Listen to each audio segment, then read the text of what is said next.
Today, we want to continue talking about complex roots. If you would recall, last time we started talking about complex numbers. We had a quick refresher on what a complex number was. Complex number has a form a plus bi, where there's a real part, that a is the real part, and b is the imaginary part.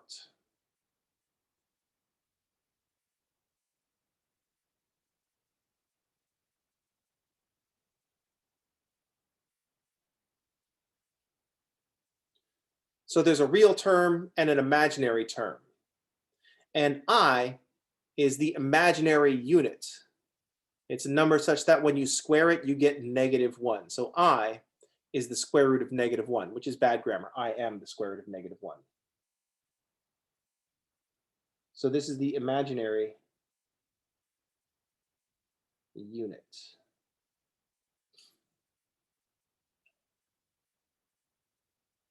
We should also note that complex numbers is a superset for the real numbers. All real numbers are also complex numbers. They just have 0 for the imaginary part. So that was step 1. Quick refresher on complex numbers. We could treat that, we perform operations on them with like polynomial operations, but every time we get a power of I, we can turn that into a plus or minus 1 or a plus or minus I. So that's the other part that goes along with it. We treat complex numbers like polynomials, but we should take any power of I greater than 2 or greater and turn it into plus or minus 1 or plus or minus I. So we'll always just get back to a complex number of the a plus bi form. This all came about from solving equations, so that's the context that we want to use for this. So when we say that x squared equals 9, we know that there are 2 real solutions, -3 and 3. 3 squared is 9, -3 squared is also 9. And in the past, when we have x squared equals -9, we would say those two graphs don't intersect. So x squared equals -9 has no real solutions. But we had to emphasize it had no real solutions because x squared equals -9 has 2 complex solutions, 3i and -3i. 3i squared is 9i squared. So we get, and since ni squared is -1, so 3i squared is -9. -3i squared is 9i squared as well. The I squared is still a negative. So 9i squared is -9.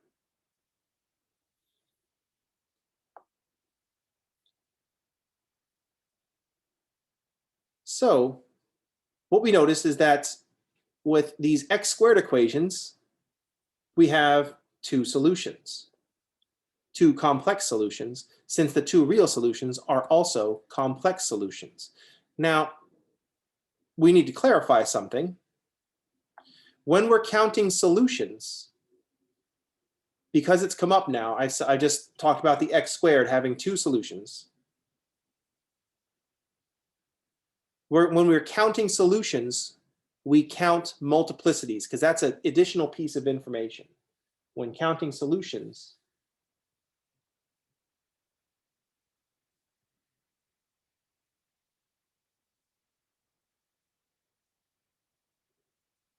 count the multiplicities.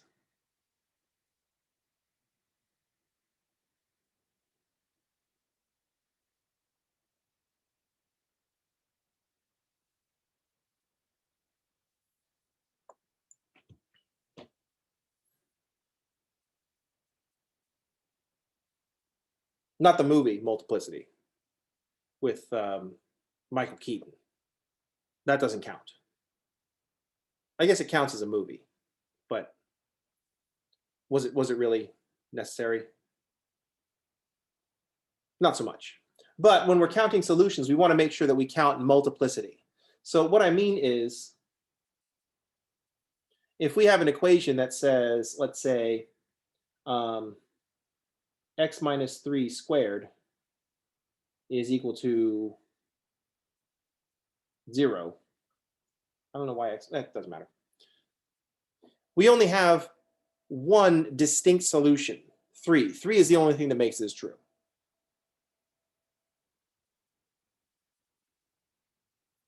but we count it twice because the x minus 3 is squared.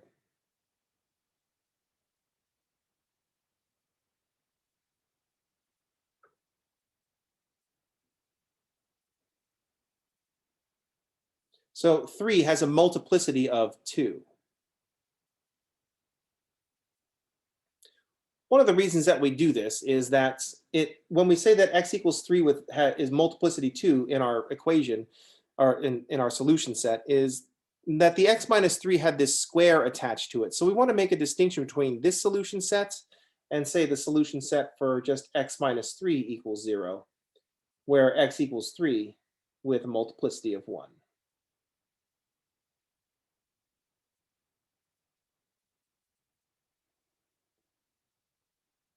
So even though the solution sets have the same members, we want to include the fact that the x minus 3 was being squared in this first equation. So we say that's multiplicity 2. So this equation, x minus 3 squared equals 0, has two solutions from a certain point of view.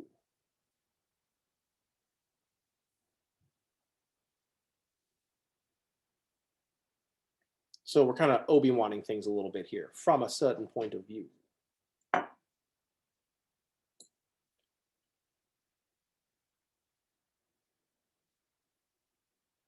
At least when I'm doing, I'm not retconning things. This is the plan all along. So when we're counting solutions, we want to count multiplicity. And this is because another reason to think about it is we have these parabolas, and we know that if a parabola has two real solutions, we're going to see two x-intercepts.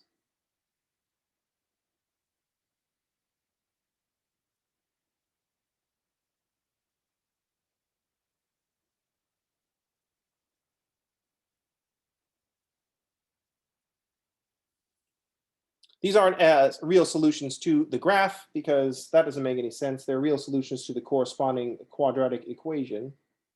But two x-intercepts, two real solutions. When we have our parabola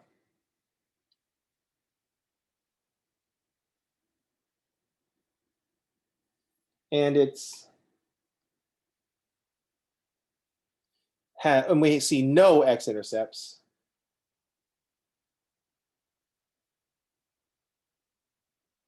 we see 0 real solutions. What we're adding to this, the direction that we want to go, is that there are 0 x-intercepts, so there are 0 real solutions, but this means we have two complex solutions.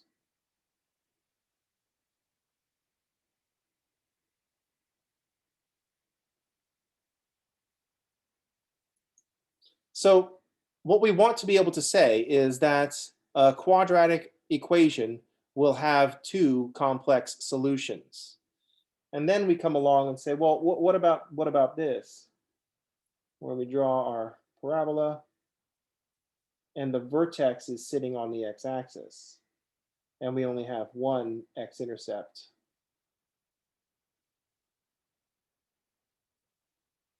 And it's the same as the vertex.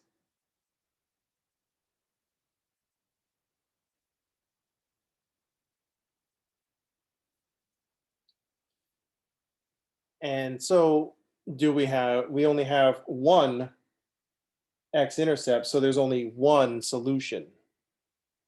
And it's only one real solution. We can't have one real solution and one complex solution because it's the same thing. But it's two copies.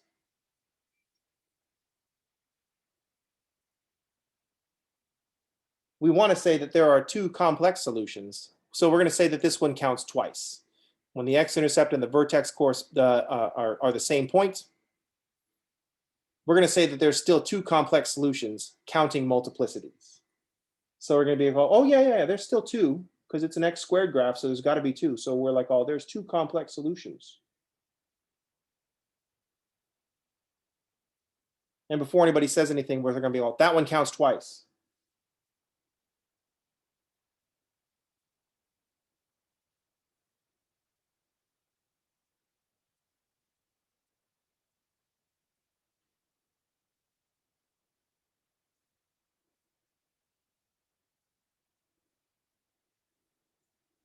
That's not really a strong justification for why we want to do this, but it does lead to what we want to happen. Normally, I don't advocate for that kind of thing, but what we want to happen is really cool. So I'm like, all right, we'll count the multiplicities.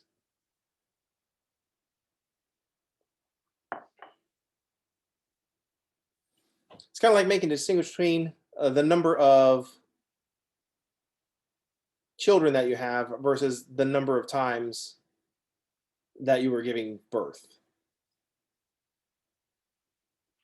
Twins.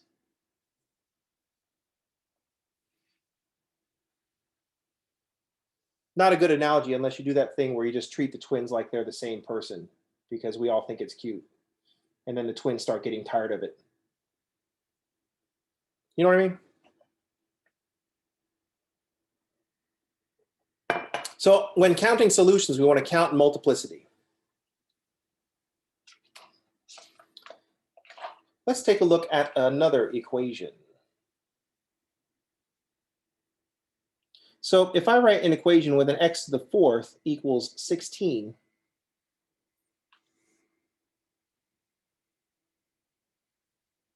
we know that we have two real solutions.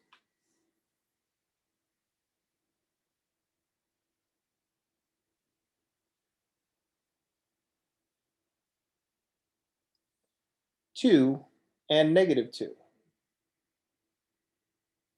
2 to the fourth is 16, and negative 2 to the fourth is 16. But x to the fourth equals 16 also has two complex solutions.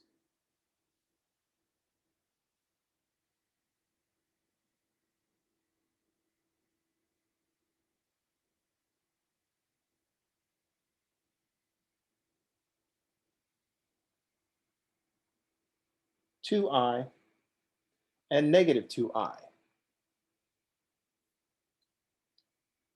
Since 2i to the fourth is 2 to the fourth, which is 16i to the fourth, and I to the fourth is equal to 1. And negative 2i to the fourth is 16i to the fourth, which is still 16 because I to the fourth is still positive 1.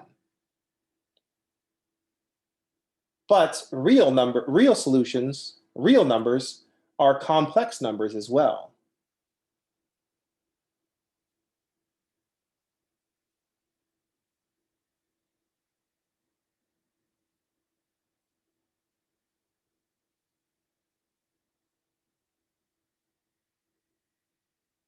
So we don't have two complex solutions. We have four complex solutions. Because the real solutions are also complex solutions.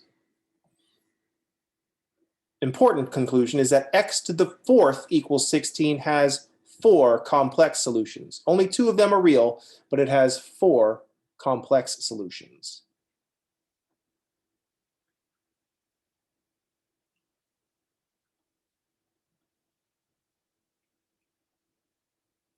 So that brings us to this realization. What we want to say is that the equation x to some n equals some constant has n complex solutions.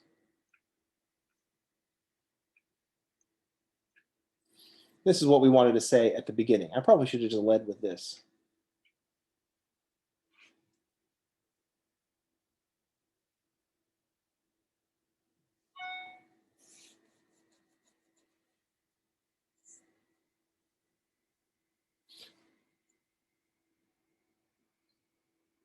So where are the other ones? That's the big question. It's easy to find the real solutions. We have techniques for that. But if we look at the equation, let's say x to the third is equal to 8. We know we have one real solution.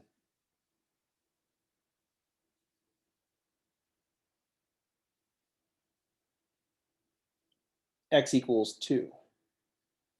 But according to this statement, there should be two more complex solutions.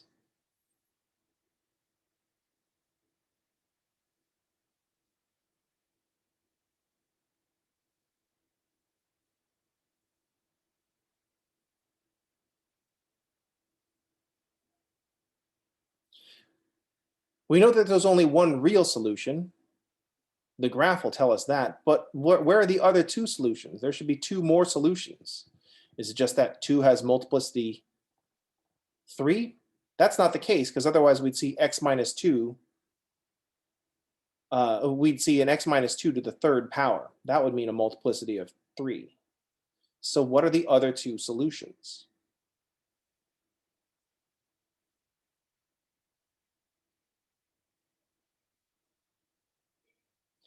Let's play the algebra game. So since x equals 2 is a solution to x cubed equals 8, that means that x minus 2 must be a factor of x cubed minus 8. So since, time for polynomials, since x equals 2 is a solution to x cubed equals 8, the factor x minus 2 is a factor of x cubed minus 8. That means x cubed minus 8 is equal to x minus 2 times some quadratic function. So that is x cubed minus 8 is equal to x minus 2 times some quadratic function, some quadratic.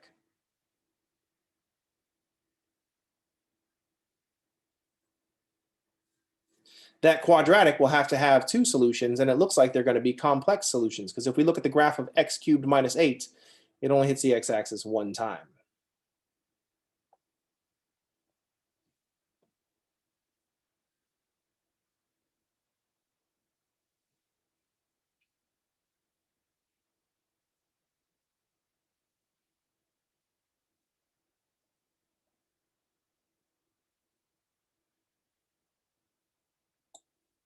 So it's going to be some quadratic with complex zeros.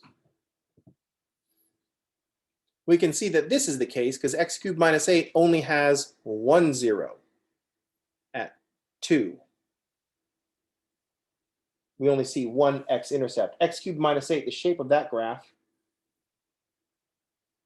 kind of goes up and then goes flat and then continues on.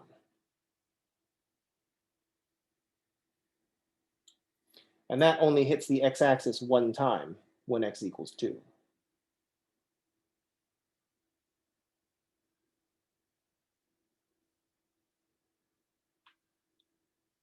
Only one x-intercept, so the other two solutions must be complex. We can only see one x-intercept.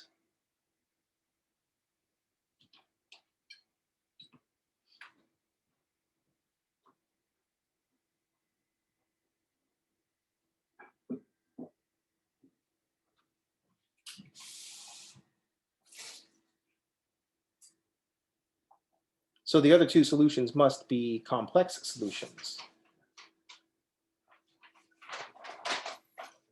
So let's see how we can deal with this. X cubed minus 8 must have x minus 2 as a factor, and then it must leave a quadratic. If we want to figure out what that quadratic is, one thing that we can do is take the x cubed minus 8 and divide it by x minus 2. This is what we're going to have to do if we forget how to factor x cubed minus 8. So we might remember how to factor the difference of cubes.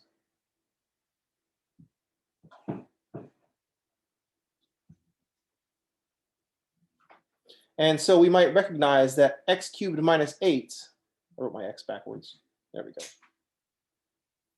is equal to x minus 2 times x squared plus 2x plus 4. We might not remember this. I find that typically we don't remember this. We can check this though. Let's see, x times x squared is going to be x cubed. X times 2x is plus 2x squared.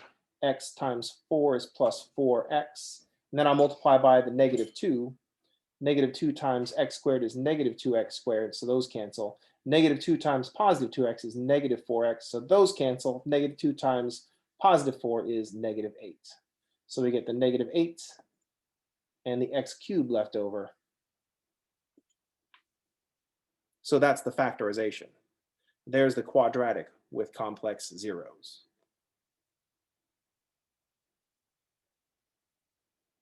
If we solve if we set that quadratic and set it equal to 0 and solve, so if I take the x squared plus 2x plus 4,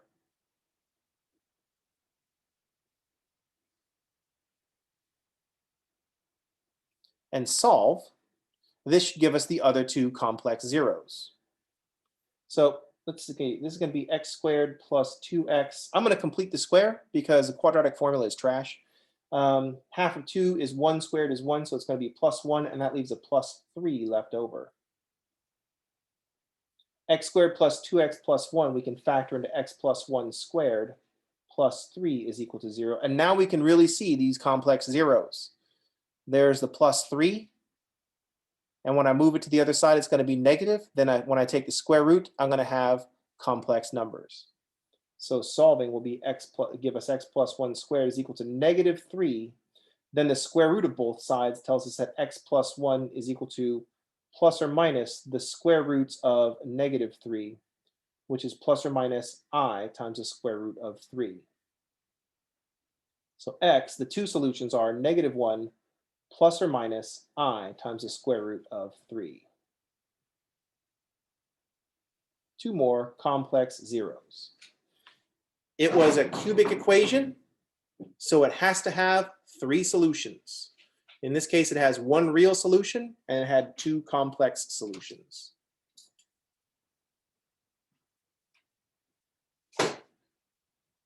Now suppose that we don't remember how to factor the difference of cubes. Like, oh, dude, what if we don't remember how to factor the difference of cubes?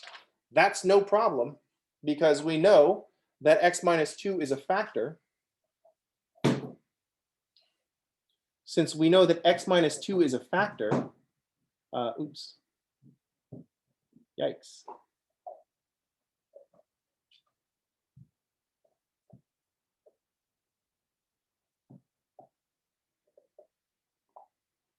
I can figure out what that quadratic is with division. If we don't remember how to factor,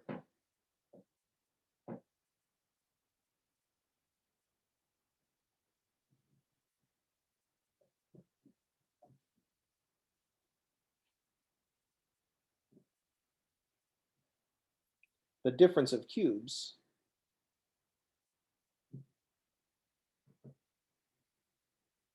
then we'll have to use division.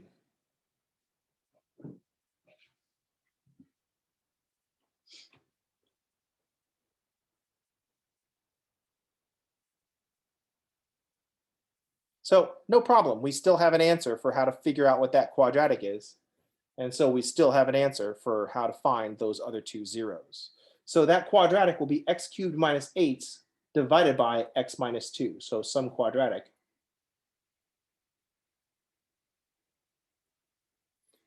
Is going to be x cubed minus 8 over x minus 2.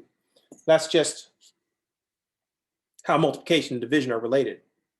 If 6 is equal to 2 times 3, then 3 is equal to 6 divided by 2. So that's just how those things are related. So let's use division. I'll take x minus 2 and divide that into x cubed, well, plus 0x squared plus 0x minus 8. Not writing your place values is all well and good until you need those place values. Let's do long division. So I got to think, what times x will give us an x cubed? So that means I need an x squared. X squared times x is going to be x cubed. X squared minus 2x times negative 2 is minus 2x squared. And then what we need to do is subtract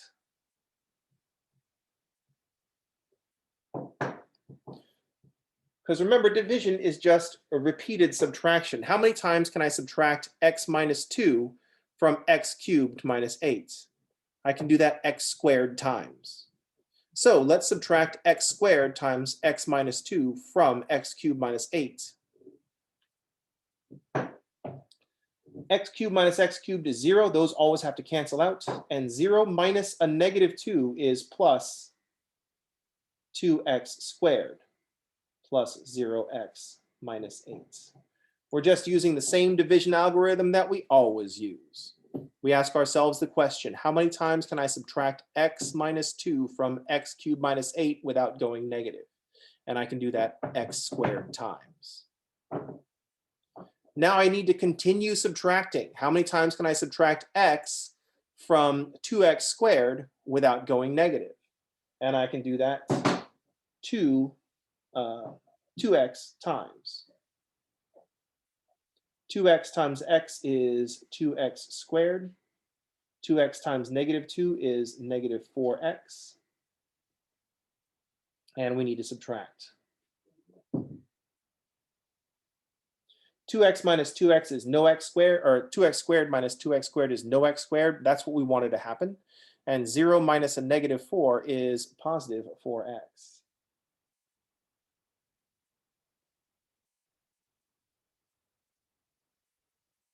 And then finally, how many times can I subtract x from 4x without going negative? I can do that 4 times. 4 times x is 4x. 4 times negative 2 is negative 8. And then we're subtracting. 4x's cancel out. Negative 8 minus a negative 8 is 0. We expected the 0 to happen because we knew x minus 2 was a factor, so there should be no remainder. We expected a 0 remainder because x minus 2 is supposed to be a factor of x cubed minus 8.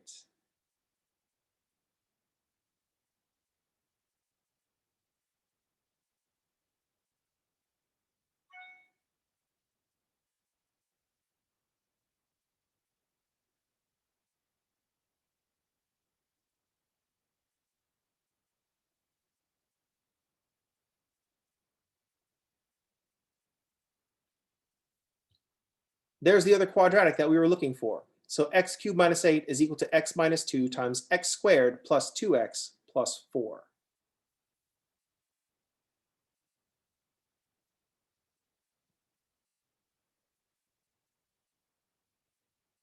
Yikes.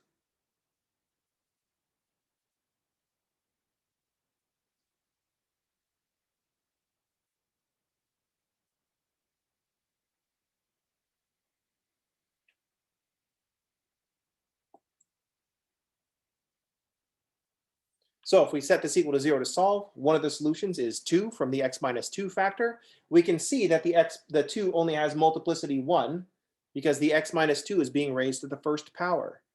The other two complex solutions come from the x squared plus 2x plus 4, and we found those on the previous page. We used completing the square to get at those rather than the quadratic formula because the quadratic formula is trash. I understand if you want to use it for now, but it's terrible.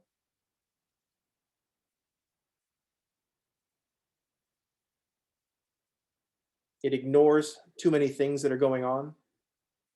It completely ignores the symmetry that's going on in our parabolas.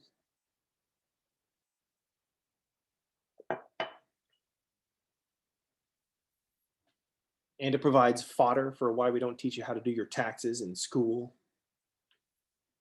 Which is kind of crazy because we do teach you arithmetic in school, and we do teach you how to read in school, and doing your taxes is essentially a combination of reading and doing arithmetic. Or, once you have enough money, just pay someone to do them for you.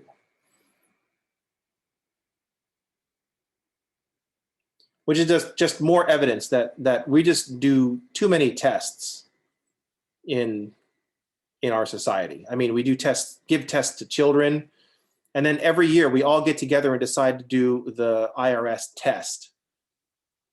Because the IRS is like, oh, you owe us some money. And then we're like, oh, great, how much is it? It's like, oh, no, we're not going to tell you. We're going to make you come up with it. Well, what happens if I get it wrong? It's like, oh, well, then you go to jail. And it's just like, dude, just tell me. Why can't we just do it that way? But anyway.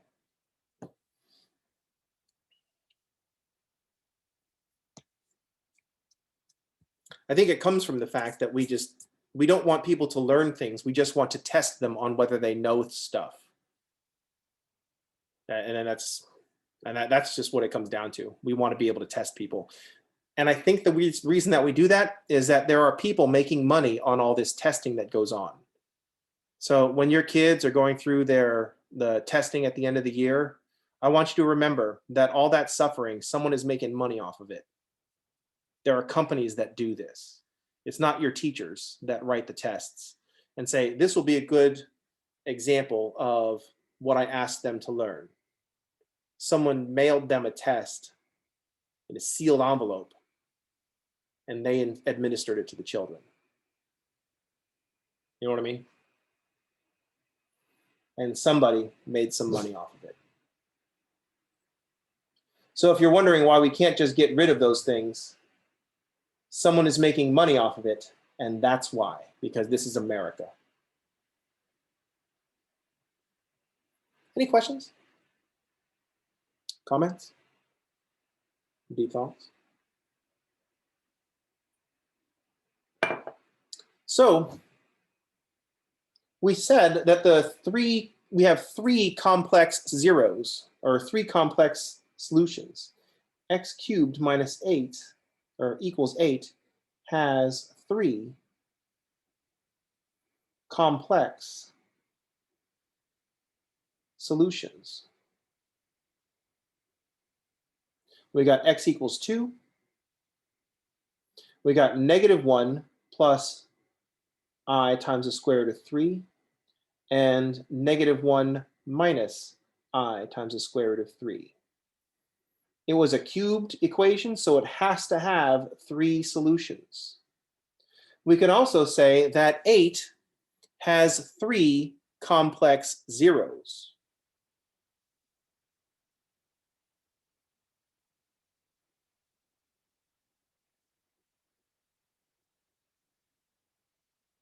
Sorry, complex roots.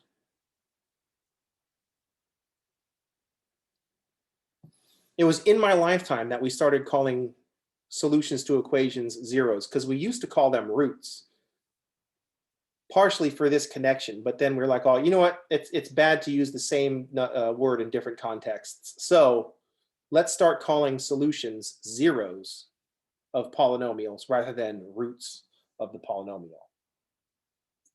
And there are arguments that can go in both ways, but that's what we do. This equation has three complex solutions. That means the number 8 has three complex roots. And we would say that x cubed minus 8 has three complex zeros. The polynomial has zeros. The number has roots, like cube roots, and the equation has solutions. So now everything has its own thing. The number and the polynomial don't have to share the roots, even though polynomials should be treated like numbers. It's a whole thing. If I take -1 plus I times the square root of 3 and I cube it, we should get 8. So let's try that. So if I take -1 plus I times the square root of 3 and I raise this to the third power,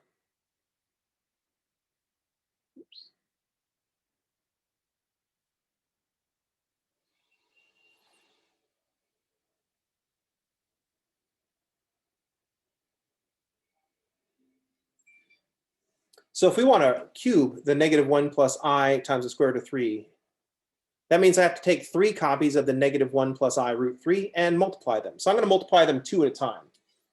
So first I'm going to multiply -1 times -1 is +1. And then -1 times I root 3 is minus I root 3. I root 3 times -1 is another minus I root 3. And I root 3 times another I root 3 is 3I squared. Root 3 squared is 3. I times I is I squared. So there's the first two. Now we got to be able to simplify this. Any powers of I bigger than 1 got to be simplified. So 3I squared is -3. So the 3I squared is a -3. -3 plus 1 is -2. So this is all -2.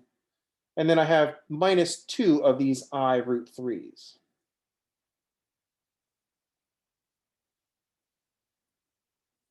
Then I have this one just kind of like, hey, don't forget me.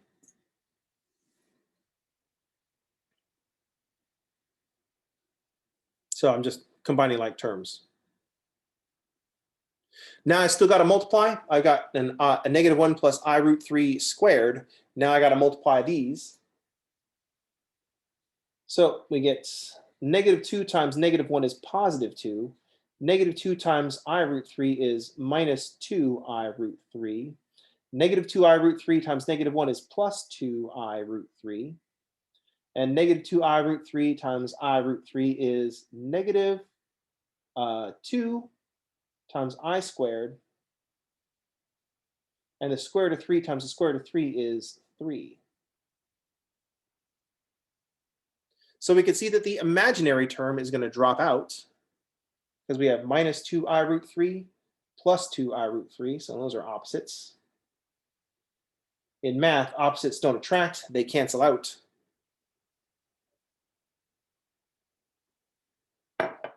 And so we have 2, and then -2 times 2 times 3 is 6, but I squared is -1.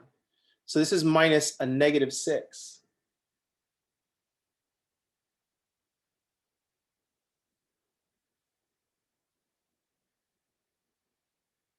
So when we take -1 plus I times the square root of 3 and cube it, we end up with 8.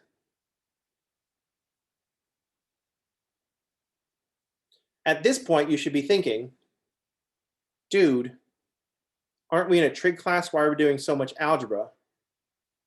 At which point I'll just state that for the most part, we forget a lot of these details from our algebra class. So I like to remind us of the algebra that's connected to this. Second of all, if we draw a unit circle, sorry, not a unit circle, a circle with the radius of 2,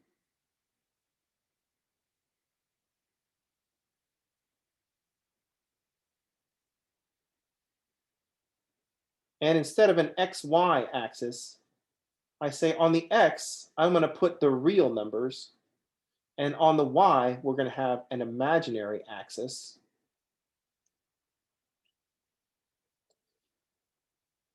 And I plot these 3 points. I've got 2, 0.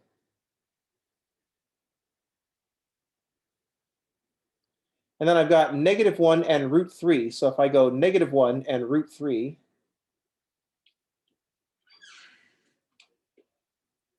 and -1 minus root 3,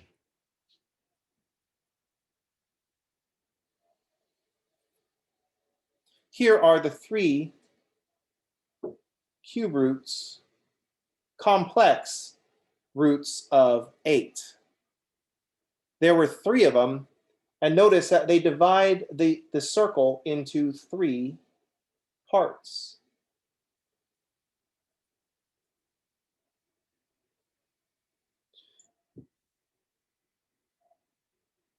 If we have a hypotenuse of 2, then we can figure out what the reference angle for both of those is. And those reference angles are 60 degrees. So we know there are going to be 3 complex zeros, and there's 360 degrees in a triangle. So each of the 3 zeros are going to be 120 degrees apart.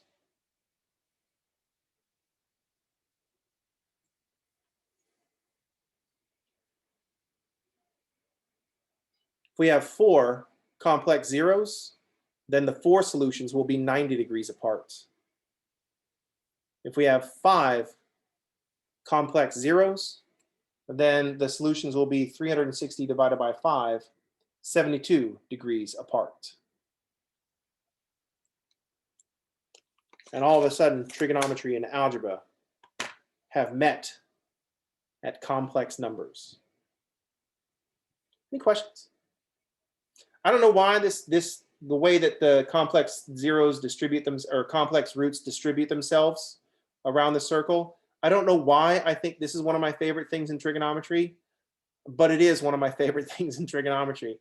I don't know why I think that's so cool. It just makes it so organized. It's so organized. I think that's what I like about it. It's super organized. I love the whole interplay between the complex zeros. So I love how it connects to things. We have a cubic equation. It's going to have one real solution and have two complex solutions. And they're just going to be evenly distributed. Moreover, if I, instead of x cubed equals 8, I take some complex zero, that means we're not going to have any real zeros. If I have x cubed equals some complex number, if one of the roots is at one point, say some angle theta, the other solutions are still 120 degrees apart. So it just takes this whole thing, this whole circle, and just turns it to meet those solutions. When x cubed was equal to 16, we had solutions at 2 and -2. Those are on the real axis, but we also had 2i and -2i, all 90 degrees apart. This is one of my favorite things in trigonometry. Once I start talking about trigonometric equations, I start talking about equations. Once I start talking about equations, I see this on the horizon because it's a trig class. And I'm like, oh, this is where we're headed. All right, we went a little over time today. Sorry about that. That's going to do it for today. That's going to do it for today. That's going to do it for this week. I'll see y'all on Monday. And just kind of sit and marvel at this. Find some more solutions. Plot them all out. It's so cool. All right, that's going to do it for today. I'll see you all on Monday. Everybody have a nice weekend, and thanks for playing.